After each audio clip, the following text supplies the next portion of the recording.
Hello and welcome to this basic macroeconomics revision course. I am your teacher Muhammad Nadeem Sarwar. Today we shall discuss the relationship between interest rates and income in goods market from Keynes' perspective. In other words, we shall discuss the IS curve. This is our first lecture on fourth topic. The reference books for this lecture are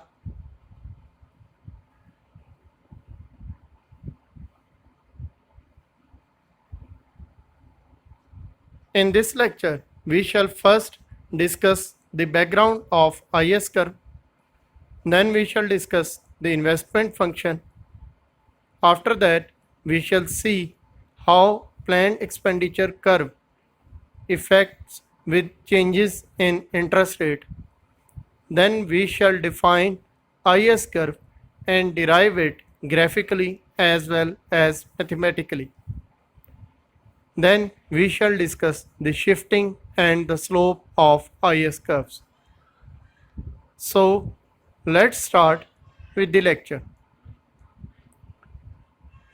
Students, until now we assumed that consumption is a function of disposable income, where disposable income is the income left after paying taxes.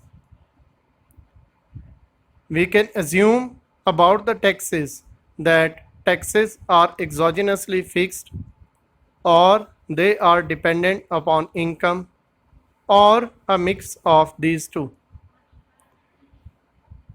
We assume that investment, government expenditure, and net exports are exogenously fixed. Similarly, we also took price level, interest rate, and exchange rates as constant, and we assumed that there is no money in this economy. Given these assumptions, the goods market is in equilibrium where aggregate demand is equal to aggregate supply as determined in Keynesian cross. Now we relax the assumption that investment is exogenously determined. Instead, we assume that investment is a function of interest rate. So let's study the investment function first. Students, interest rate is the price of loan or the reward for sacrificing with liquidity. Individuals or firms may save their extra income, deposit it into banks, sacrifice with the liquidity, and earn interest. Or they can invest it in business. In this way, interest rate is the opportunity cost of making an investment. Funds for investment can also be obtained from banks or financial institutions. In this case, the investors will have to pay interest to the banks. In this way, interest rate is the cost of making an investment. Individuals make an investment only if the return from investment is higher than the cost, that is the interest rate. So at higher interest rates, only a few projects remain feasible. Therefore, investment decreases. Whereas when interest rates is low, many projects offer higher return than the cost. Therefore, investment is higher. We can write investment function as solving it for R. We can see where the first term, that is I naught over B, is intercept, and the second term, that is 1 over B, is the slope of investment function, where B measures the sensitivity of investment on interest rate.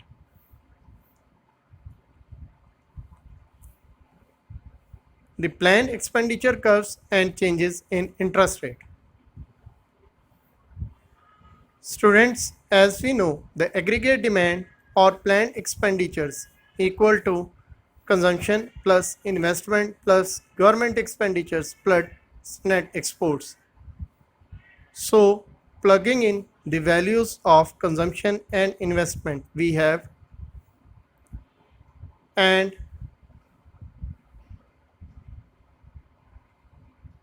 so planned expenditure is equal to aggregate planned autonomous planned expenditures plus the part of planned expenditures that is dependent on income.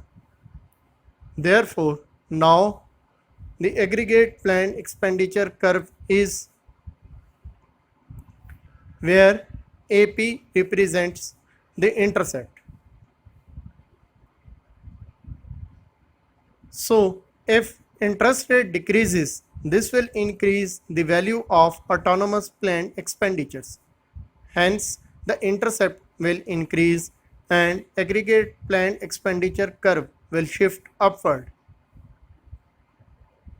Similarly, if interest rate increases, the value of aggregate planned expenditures will decrease, which will result in decreasing the intercept, thus shifting the aggregate planned expenditure curve downward. Now the IS curve. Students, the IS stands for investment saving. So IS or investment saving curve shows different combinations of interest rate and national income where goods market is in equilibrium.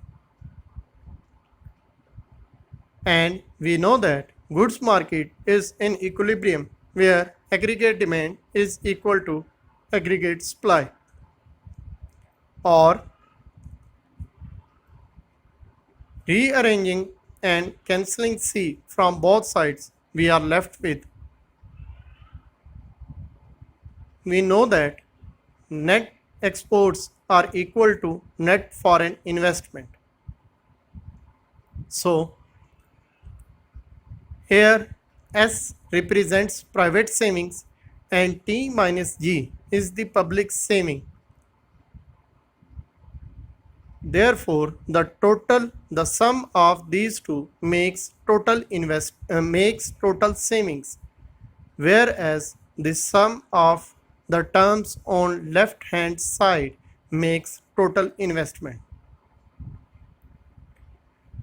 In other words, IS curve shows different combinations of interest rate and national income where savings is equal to investment. The concept of IS curve was introduced by John Hicks in 1937 in his famous article, Mr. Keynes and the Classical, a suggested interpretation. It was later extended by Mr. Alvin Hansen. The ISLM model remained leading framework of macroeconomic analysis till mid 1970s. We are discussing one portion of this model, that is the IS curve. The other part, the LM curve, will be discussed later. Now let's derive IS curve. We can derive it by two methods. So first we derive it with a set of three diagrams. In first diagram we have interest rate and investment, and we know that investment depends negatively on interest rate. Whereas in second diagram we have Keynesian cross, which represents the goods market equilibrium where aggregate demand is equal to aggregate supply. In third diagram, we shall derive the IS curve. As we know that IS curve shows different combinations of interest rate and national income where goods market is in equilibrium. So we shall have interest rate on y-axis and national income on x-axis of diagram number 3. The facing axis, that is the y-axis of diagram 1 and y-axis of diagram 3, will have same variable. Similarly, the x-axis of diagram 3 and x-axis of diagram 2 will have same axis. In diagram number 1, we have the investment function. We assume a level of interest rate and the corresponding level of investment at that interest rate is I1. For this, we have aggregate demand curve 1 shown as AD1, which intersects aggregate supply curve at point E1. This point represents the equilibrium in goods market. So, joining the level of income with the level of interest rate, we have a point A in diagram number 3. Now we assume that interest rate decreased. This resulted in increasing the investment level to I2. This increase in investment led to upward shifting of aggregate demand curve represented as AD2. This AD2 is equal to aggregate supply curve at point E2.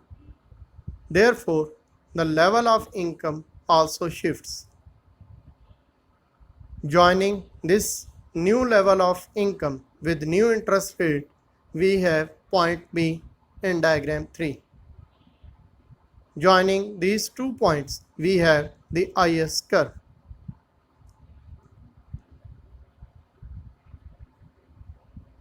Since we derived points A and B from goods market equilibrium, therefore each point on IS shows equilibrium in goods market.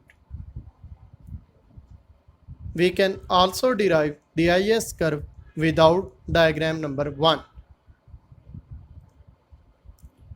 Now the second method. In this method, we use a set of 4 diagrams. We can derive IS curve in any one of these 4 diagrams. I am deriving it in diagram 4. So we shall have interest rate on y-axis and income on x-axis of diagram number 4. Using same rule that in a set of diagram, the facing axis should have same variables. So we have y on x-axis of diagram 1 and r on y-axis of diagram number 3. As we know that saving is a function of national income, so we have savings on y-axis of diagram number 1.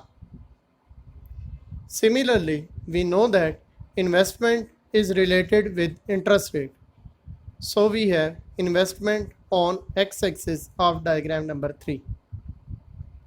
Using same rule of facing axis, we have investment on x-axis of diagram 2 and savings on y-axis of diagram number 2. So we assume a fixed level. We start with a certain level of income and see the level of saving. Now we bring in this level of saving and equate it with investment. For this level of investment, we shall have a certain level of interest rate which we bring in diagram number 4, and the intersection of this interest rate level and level of income gives us a point which is point A. Now we assume another level of income. For this level of income, the level of saving is determined by diagram number 1. Equating this level of saving with the level of investment in diagram 2. And to ensure this level of diagram, we must have an interest rate level which is told by diagram number 3. Equating this, relating this level of interest rate with this level of income, we have point B in diagram number 4. Thus, joining point A and B, we have IS curve. Students, in diagram number 2, we are showing the equality of saving and investment. So, this line must be at 45 degree. We can derive IS curve using any of these two methods. Now, the mathematical derivation. We know that at equilibrium, the aggregate supply is equal to aggregate demand. That is, Y is equal to C plus I plus G plus Nx. So, putting in the values of C and I, we have, and simplifying it, we have, further simplifying leads to, and we can write it as, this shows the negative relation between interest rate and national income, which is the IS curve. For the slope of IS curve, we can derivate this equation with respect to interest rate, which gives us this, but the slope of IS curve is change in interest rate divided by change in national income. So we have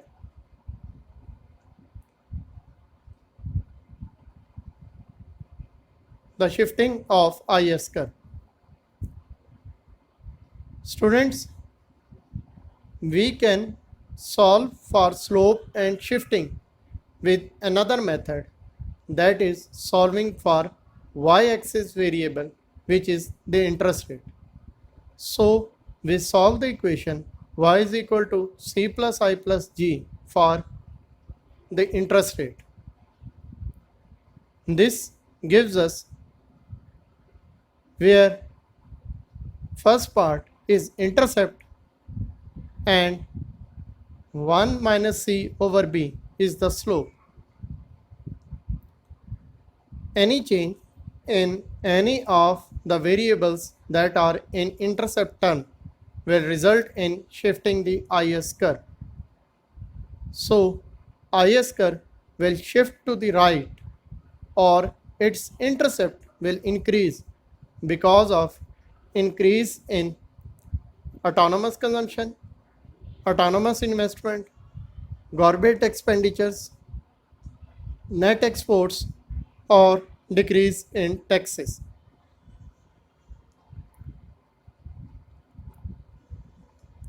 Here is an example of shifting of IS curve. The equilibrium is at point E1, where aggregate demand 1 is equal to aggregate supply. Assuming fixed rate of interest as R1, we have IS curve as IS1. Let's suppose the government expenditure increases. This results in increasing the national income through multiplier effect. Therefore, the equilibrium changes to E2. Assuming the same interest rate level, the IS curve shifts from IS1 to IS2. The shift in IS curve will be equal to multiplier time the change in exogenous variable.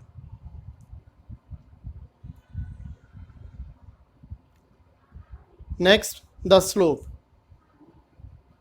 As we know, the slope terms are 1 minus c over b. Therefore, the absolute value of slope is. So, a decrease in c, that is, a decrease in marginal propensity to consume, will result in increasing the slope of IS curve in absolute terms. This means the smaller the multiplier, the steeper the IS. Similarly, a decrease in B, that is the sensitivity of investment to interest rate, also increases the slope of IS curve in absolute terms and hence results in rotating inward or making the IS steeper. That is all for this lecture. In next lecture, we shall start discussing fiscal policy, government budget and debt in Keynesian framework. Please post your questions and give back your feedback in comments. Also consider liking the video and subscribing the channel. Thank you and goodbye.